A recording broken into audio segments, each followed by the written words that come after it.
नाम जिस अवस्था में जहां भी आप लेंगे वहां नाम आपके पापों को भस्मीभूत करेगा और पुण्यों का उदय करेगा। इसलिए आते जाते मिलते जुलते जहां हो आप वहां भगवान का नाम लेते रहो।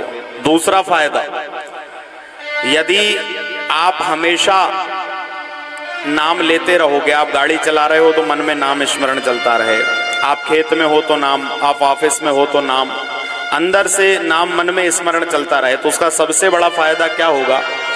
बोले कुछ दिनों में आपकी आदत बन जाएगी अपने आप काम कुछ भी करो लेकिन अंदर स्मरण चलते रहेगा, राधे राधे राम राम। थोड़ा समय लगेगा, महीना एक महीना लगातार, लेकिन इसके बाद फिर आपको पता नहीं चलेगा, हमेशा स्मरण अंदर चलता रहेगा। आप किसी से बात कर रहे हो, आप कहीं जा रहे हो, आपको मालूम नहीं, लेकिन स्मरण माला अंदर चल रही है।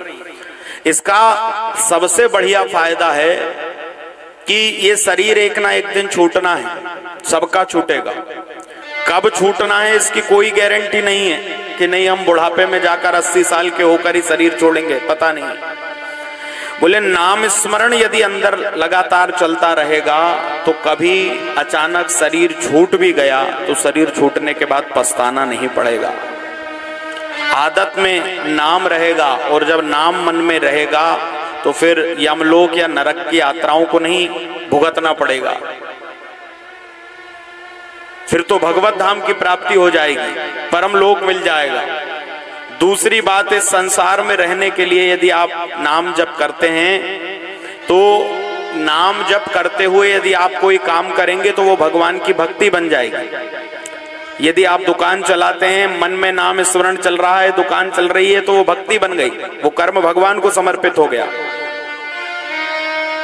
आप नौकरी कर रहे हैं, आप कोई भी काम कर रहे हैं दुनिया का, माताएं घर में अलग से समय नहीं मिल पाता कि हम माला झोली लेकर बैठे, झाड़ू लगाओ सीताराम, सब्जी काटो सीताराम, आटा गूंदो सीताराम, रोटी बनाओ सीताराम, मन में नाम चल रहा है तो वो भोजन फिर भोजन नहीं रह जाता, वो भोजन प्रसाद बन जाता है भगवान का, यदि उसको नाम ले लेकर बनाया जाए।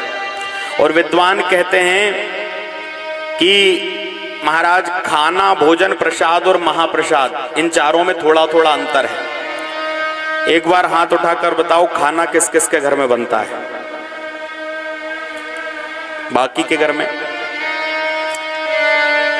हमारे घर में तो खाना नहीं बनता, बोलो नारायण भगवान की। क्योंकि खाना, भोजन, प्रसाद और महाप्रसाद में अंतर है।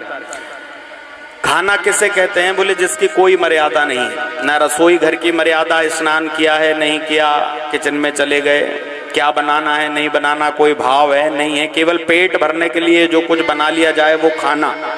लेकिन पवित्रता के साथ जो बनाया जाए, स्नान करके, चौका चूल्हा पवित्र करके, वो भोजन, उस भोजन को यदि एक तुलसी की दल डाल के ठाकुर जी के सामने भोग लगा दिया जाए तो फिर वो भोजन नहीं रहता, फिर वो क्या बन जाता है?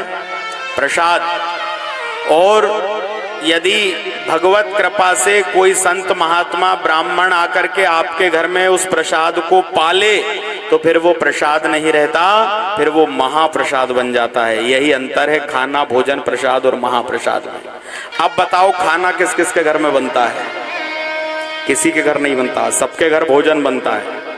फिर कल से सब लोग भगवान को भोग लगाओ तो वो प्रसाद बनने लगेगा।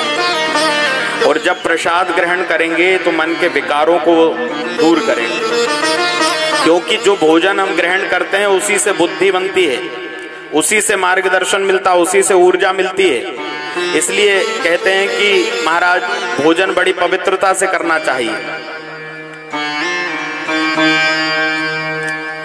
ठाकुर जी का प्रसाद मानकर पाना चाहिए।